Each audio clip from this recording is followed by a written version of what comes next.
Esta es la columna vertebral. Si ustedes lo observan, todos los huesos del cuerpo, excepto uno, que no viene el caso de mencionarlo, están unidos directa o indirectamente a esta columna vertebral. Es más, los animales dieron su gran salto evolutivo cuando comenzaron a tener un esqueleto articulado a través de una columna vertebral. Por eso hablamos de los vertebrados.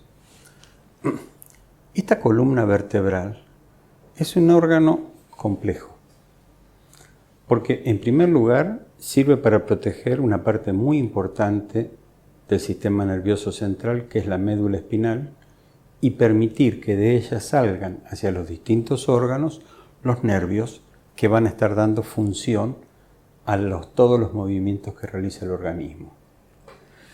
Está compuesto de una serie de piezas óseas llamadas vértebras. Y estas vértebras, que son hueso, están unidas entre ellos por un tejido de alguna manera esponjoso, que es una suma de distintos tipos de cartílago. Hay un tejido cartilaginoso denso, es decir, con mucha resistencia y una elasticidad mínima, que forma una base, es la línea azul que ustedes ven en este gráfico, que está limitando una estructura circular, también formada por tejido denso, pero con un núcleo de consistencia gelatinosa.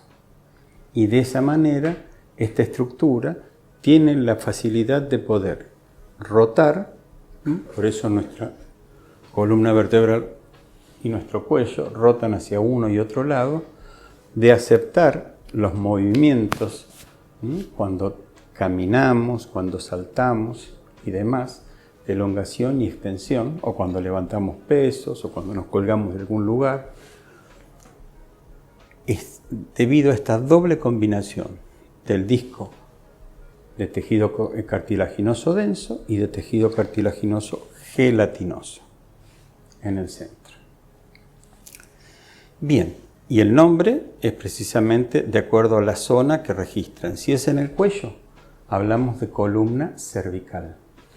Si es en el tórax, hablamos de columna torácica o dorsal. Si es en la parte lumbar, columna lumbar, sacra e ilíaca. Sacra y coxigia. El coxis es el resto que nos queda de lo que es la cola de los animales. Por eso para nosotros es un elemento residual.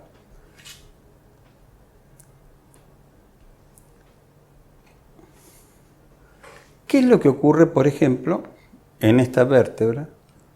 El disco normal, por una tensión mal aplicada sobre esa estructura, hace que se rompa literalmente el disco fibroso y el disco pulposo tiende a salir. Como sale una hernia abdominal, cuando la pared abdominal, la parte muscular se abre, el contenido abdominal tiende a colocarse debajo de la pared abdominal.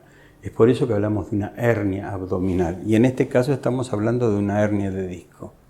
¿Cuál es el problema de las hernias de disco? Que pueden apretar tanto a la médula espinal propiamente dicha, como a los nervios que salen de esa columna. Y cuando a uno le aprietan un nervio, duele. Y como las hernias suelen producirse en un momento, generalmente la persona puede distinguir: mire señor, me acosté a dormir, era una posición incómoda, viajaba en un avión, viajaba en un transporte colectivo, y cuando quise pararme ya no me pude. O estaba haciendo flexiones en mi clase de gimnasia y de pronto sentí un golpe que me atravesó la espalda. En ese momento se produjo la hernia de disco, el pinzamiento del nervio. Es cierto que si yo elongo la columna vertebral, tomo antiinflamatorios, de alguna manera el disco puede reacomodarse, pero ya queda herido, como una hernia que puede volver a introducirse, pero ante el menor esfuerzo vuelve a salir. Y ese es el problema crónico de la hernia de disco. Con el tiempo, esto puede llevar a problemas mayores, de posiciones viciosas, deformaciones óseas asociadas, etcétera, etcétera, etcétera. La solución más simple es tratar de llenar ese lugar, tratar de sacar lo que está quirúrgicamente saliendo y tratar de rellenarlo. Solo se puede hacer en los estadios iniciales y lamentablemente en los mejores centros del mundo. La Clínica Mayo, por ejemplo, solo el 50% de los operados tiene resultados positivos. Han aparecido procedimientos mínimamente invasivos, como por ejemplo tratar de extirpar todo el disco y colocar una prótesis de sustancias tipo siliconas en el lugar. Es factible, eso también se puede hacer. Depende que uno acepte o no esa prótesis y depende también que esa prótesis no genere una inflamación que a la larga va a terminar en una fibrosis de toda esa columna. Lo que, si bien no es tan doloroso, limita el movimiento. Se puede tratar de desarmar el núcleo pulposo, eso se hace muy efectivamente con una inyección intradiscal de ozono, produce la reducción total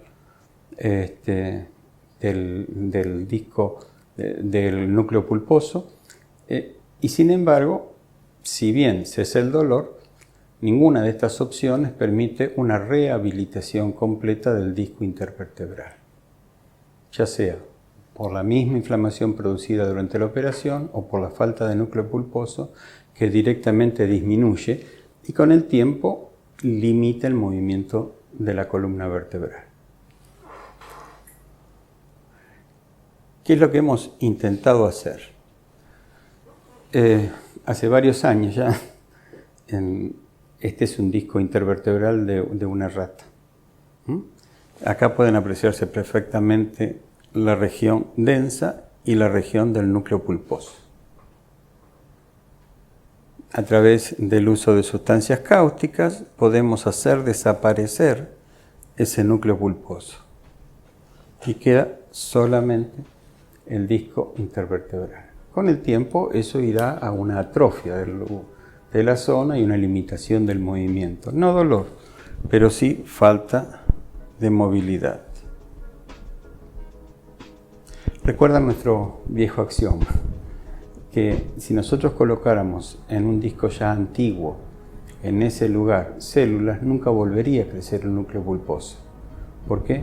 Porque el tejido denso no da lugar a que se madure en forma de un tejido cartilaginoso pulposo,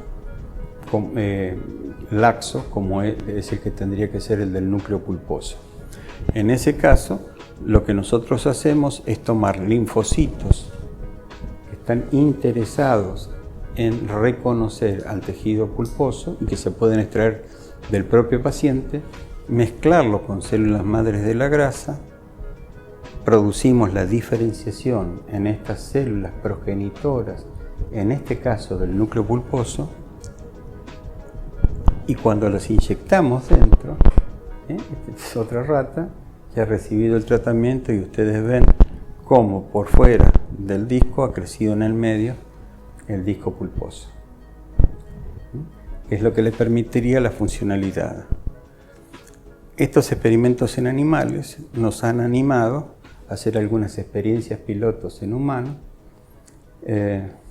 y fíjense, esta persona era una persona con un dolor incoercible, tanto que ya había tenido una fijación de columna para evitar, y estaba en el 50% de gente que no había respondido a la cirugía. Esta persona tenía una vida que era un drama, porque para caminar prácticamente lo hacía apoyándose en dos de sus hijos. Un hombre sumamente activo, contador, él no se retiraba, trabajaba constantemente y sin embargo este dolor era invalidante. Pudimos inyectar en dos de sus discos esta mezcla y fíjense lo que ocurrió. Al cabo de un mes tuvimos recuperación de esos discos. No solamente recuperación de los discos, sino el disco, la sombra más blanca que ustedes ven acá, que acá no existía, es ese disco de conexión entre el hueso y y el núcleo pulposo nuevo. Fíjense cómo se han restituido en ambos casos, y en este que no pudo ser inyectado, al menos sí hubo un intento de recuperación de estas placas subcondrales. Algo similar le pasó a este paciente. La razón era que una de sus vértebras había desmoronado y estaba de alguna manera aplastando los discos correlativos. Pero el problema no era solo en la vértebra más afectada por el swing, pues era a lo largo de toda la columna vertebral. Bajo radioscopía pudimos inyectar a este hombre en los distintos discos intervertebrales y vean que nuestra sorpresa fue que los discos sí se recuperaron, los platillos también, pero sobre todo el hueso. O sea que si bien esta mezcla de células progenitoras cartilaginosas habían actuado para reconstruir el núcleo pulposo, sobre todo actuaron para reconstruir el hueso subyacente y por ende una adecuada arquitectura que le permite un mejor movimiento y una mejor nutrición para ese neocartílago que se ha formado. Así que de alguna manera pensamos que si bien esto debe ser corroborado con experiencias mayores, abre una posibilidad terapéutica interesante a ser considerada por los pacientes.